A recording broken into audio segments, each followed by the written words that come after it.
Another drink, sir? No, thank you. Excuse me, is anyone sitting here?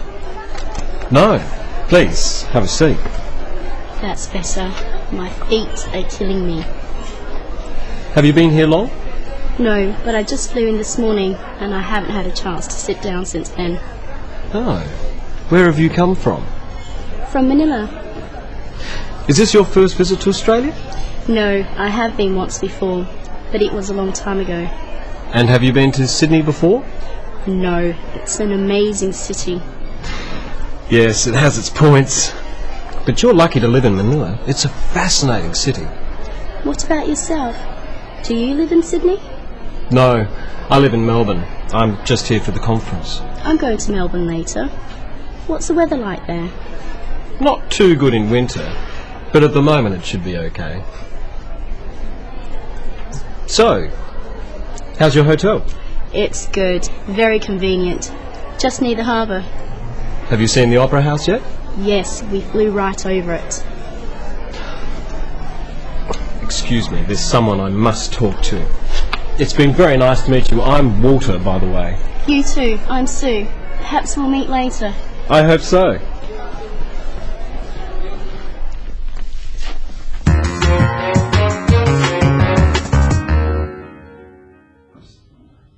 Today, we're looking at a typical conversation you might have with someone you've only just met. At a conference, for example. What sort of thing can you talk about? And what topics should be avoided? Let's look at how Walter and Sue get acquainted. Sue breaks the ice or starts the conversation. Excuse me, is anyone sitting here? No, please, have a seat. That's better. My feet are killing me. We can tell from how Sue speaks to Walter that they haven't met before. She is very polite, and so is he. But then she says something more personal, and this is the icebreaker. That's better. My feet are killing me. Sue is letting Walter know two things. Firstly, that she is tired, and secondly, that she is willing to have a friendly conversation with him. By making a more personal or casual remark, she is inviting him to respond. Have you been here long? No, but I just flew in this morning and I haven't had a chance to sit down since then. Walter asks, "Have you been here long?" To start a conversation like this, it's fairly safe to talk about what people have just done. For this, we use the present perfect, have. Practice with Walter some typical questions like this you could ask. Have you been here long? Have you been to Sydney before? Have you seen the Opera House? Have you tried any restaurants? Questions that start with "have you" are yes-no questions, so they have a rising tone. Have you been here long? When answering these questions in a situation like this, it is helpful to add some information, not just say yes or no. If you just say yes or no, people may think you don't really want to talk. Have you been here long? No. No. Instead, notice how Sue helps the conversation along by giving some extra information. Have you been here long? No, but I just flew in this morning and I haven't had a chance to sit down since then. Oh, where have you come from? Sue has said that she flew in this morning, so this gives Walter an obvious next question. Where have you come from? This is a different type of question. It's asking for information.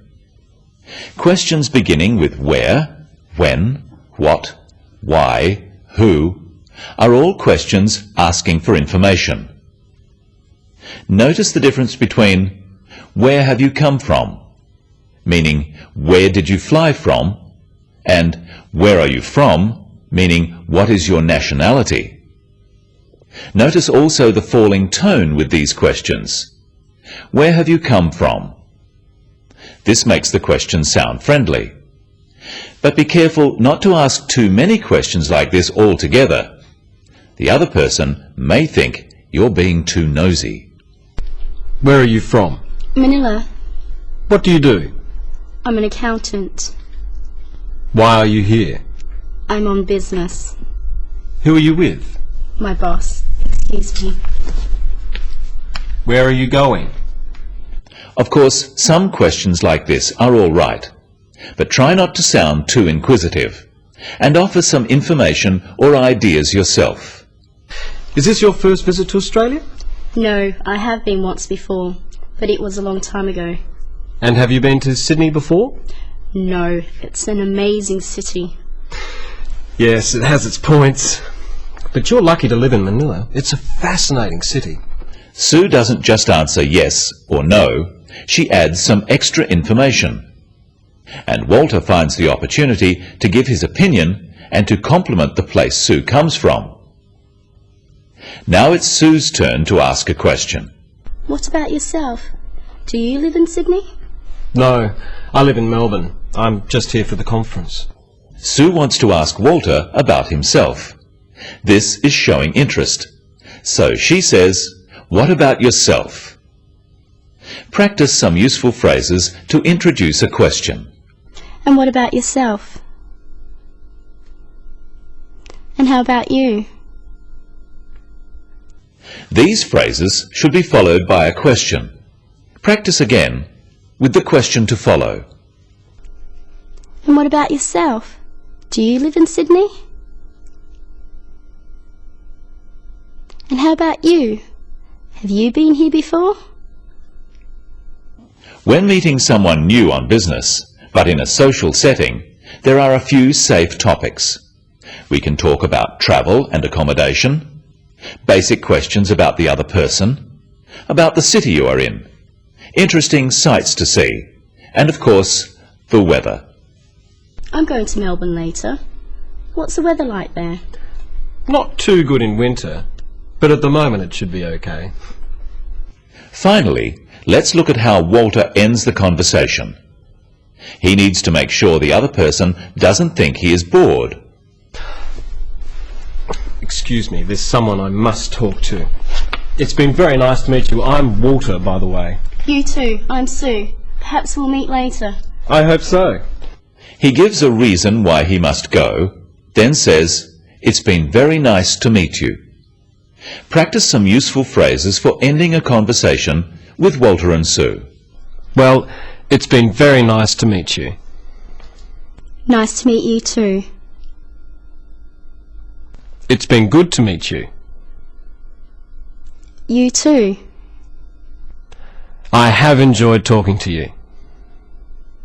So have I. I hope we can meet again. So do I. Perhaps we'll meet again. I hope so.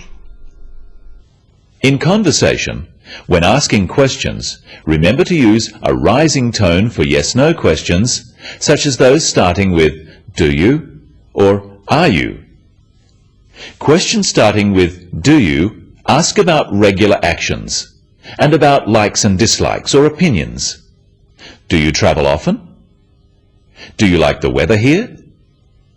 Do you think this session will be interesting? Questions starting with "Are you?" are asking for personal information. Are you from Manila? Or intentions? Are you going to the dinner? Questions starting with where, when, what, why, or who are asking for information, and they often have a falling tone. Where do you come from? When are you going back? People from different cultures have different ideas about what are reasonable topics for conversation between strangers. So at first, it is safest to stick to general topics, such as travel, the weather, places, and of course, the business you are in. And remember, to keep the conversation going, offer information. Don't just ask questions. That's all today on the Business of English. See you next time.